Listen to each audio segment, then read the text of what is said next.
शिवसेना को पिछली बार 84 सीटें मिली थी, लेकिन मनसे जो थी वो 7 सीटें जीती थी, 7 सीटें वो जीती थी। इस बार मनसे को हो सकता है इस 60 में से वो मान रहे हो कि 12-15 सीटें जो है वो आ रही हो। तो ये अलायंस ऐसा नहीं है कि ग्राउंड पे बिल्कुल नहीं है। उद्धव ठाकरे और राज ठाकरे ने कुछ ट्रैक्शन हासिल किया है, लेकिन क्या वो इतना है कि वो चुनौती दे शिवसेना और बीजेपी के ग्राफ को? ये थोड़ा सा अभी एग्जिट पोल करने वाले और महाराष्ट्र को समझने वाले लोग जो हैं वो नहीं मानने को तैयार है। बाकी कांग्रेस और बाकी पार्टियां जो लड़ रही हैं वो फेंस सिटर्स होंगी, इसमें कोई शक लग नहीं रहा फिलहाल। हालांकि 10 सीट अब कांग्रेस आपको लीड करती हुई इस पे दिखाई दे रही है। अवधेश जी देखिए, इसके पहले ना 2 दिसंबर और 20 दिसंबर को महाराष्ट्र में एक और लोकल चुनाव हुआ था।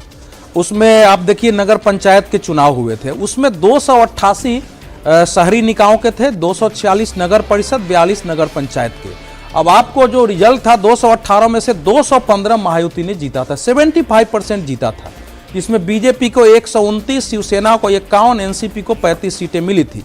और ये सब लोग जो है उसमें सिमट गए थे। 7 सीट तो एनसीपी को थी, जबकि उनके एरिया, शरद पवार को उनके एरिया में चुनाव था। कांग्रेस को 35 सीटें थी। और सबसे बड़ी बात हुई कि भाजपा ने टोटल नगर पंचायत परिषद में 3450 सीटों पर लड़ा था, लेकिन उसको 2180 सीटें मिल गई। अगर उसी हिसाब से देखेंगे तो अकेले बहुमत थी। शिवसेना लड़ी थी 1620 पर, लेकिन 890 उसने जीता, शिंदे की शिवसेना ने।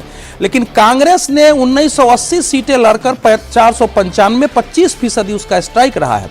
उद्धव ठाकरे का स्ट्राइक 18.5% रहा है, 1540 और कम। अच्छा, 285 सीटें जीती है। तो इसीलिए एक ट्रेंड जो है ना विधानसभा के समय से हमको दिखाई दे रहा है। इस चुनाव में जो ये है कि वोटिंग जो होनी चाहिए थी, क्योंकि इस बार चुनाव आयोग ने देखिए सोसाइटी में खड़े किए 50%। वहां मुंबई में झुग्गी झोपड़ी नहीं पड़ता वोट, वो तो क्लियर है, वोट नहीं पड़ता मुंबई के अंदर। टैली देखिए ना, टैली देखिए, महायुति 50 पर रुझानों में आगे दिखाई दे रही है। और अगर ये अलायंस भी हम कहें जो ठाकरे ब्रदर्स में हुआ है, उसमें भी उद्धव ठाकरे भारी पड़ रहे हैं। 25 जो है 30 पर दिखाई दे रहे हैं ठाकरे बंधु और 10 पर कांग्रेस पार्टी। सर कुल मिलाकर बराबरी है मामला। नहीं, लेकिन अब भारत देखिए, उद्धव ठाकरे की जब भारतीय जनता पार्टी का जन्म भी नहीं हुआ था, तब तक शिवसेना अपने 3 मेयर बना चुकी थी। 1971 में तो हेमचंद गुप्ते को बना दिया था। सुधीर जोशी जो बने थे वो 74 में बन गए थे। 78 में मनोहर जोशी मेयर बन चुके थे। तो भाजपा के जन्म के पहले शिवसेना अपने 3 मेयर बम्बई में दे चुकी थी।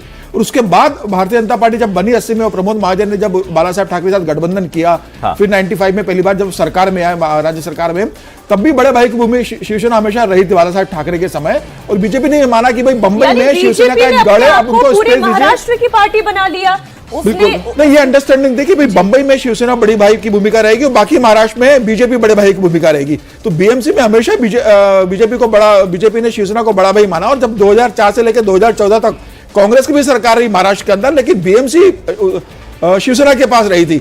तो महाराष्ट्र बंबई में उनका गढ़ था। लेकिन जिस तरीके से उद्धव ठाकरे ने वहां पर अपना एक और डेटा है, मुस्लिम बहुल इलाके में 2 सीटों पर इस वक्त असदुद्दीन ओवैसी की पार्टी आगे चल रही है, एमआईएम आगे चल रही है।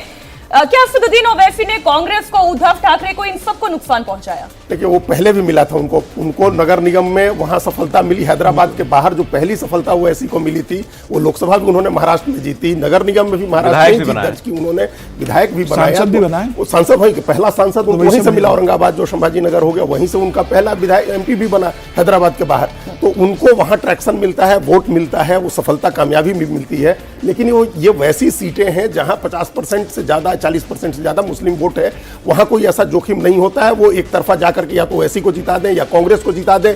जिन सीटों की अभी हम लोग बात कर रहे थे, जिन सीटों पर अभी हम लोग, जो मुस्लिम बहुल इलाके हैं, उन इलाकों में ऐसा हो सकता है कि ओवैसी की पार्टी जीत जाए, कांग्रेस जीत जाए, सपा जीत जाए। अबू आजमी का जो असर का इलाका है वहां कुछ जिता दे। मैं ब्रेकअप दे दूं सर, ये 51 में 35 बीजेपी है, 51 में 35 बीजेपी है और बाकी 16 जो है वो एकनाथ शिंदे की शिवसेना को मिल रहे हैं। उधर 30 जो आपको दिखाई दे रहे हैं ठाकरे ब्रदर्स के, इसमें से 25 उद्धव ठाकरे के हैं और 5 मनसे के। ये जो आप 15 कह रहे हैं ना, जो एकनाथ शिंदे वाली 15 सीटें जो उसमें दिख रही हैं उस महायुति में, वो इलाका है जो पुराने जमाने से, जब की बात समीर जी कह रहे हैं, उस समय से शिवसेना का गढ़ रहा है।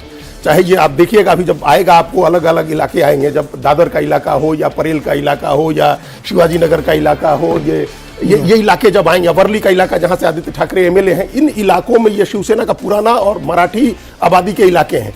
इन इलाकों में ये सारी सीटें जानी चाहिए थी शिवसेना को। अगर शिवसेना एक होती तो इन इलाकों में जीतती है, लेकिन वो एक शिंदे को जा रही है। चुनाव लड़ा वो कहां नहीं पहुंचे, जहां पर बाइक ले जा सकते थे, जहां पर वो पैदल जा सकते थे, जहां पर वो रैली कर सकते थे, उन तमाम इलाकों में देवेंद्र फडणवीस ने इस तरह से इतना एग्रेसिवली ये चुनाव लड़ा।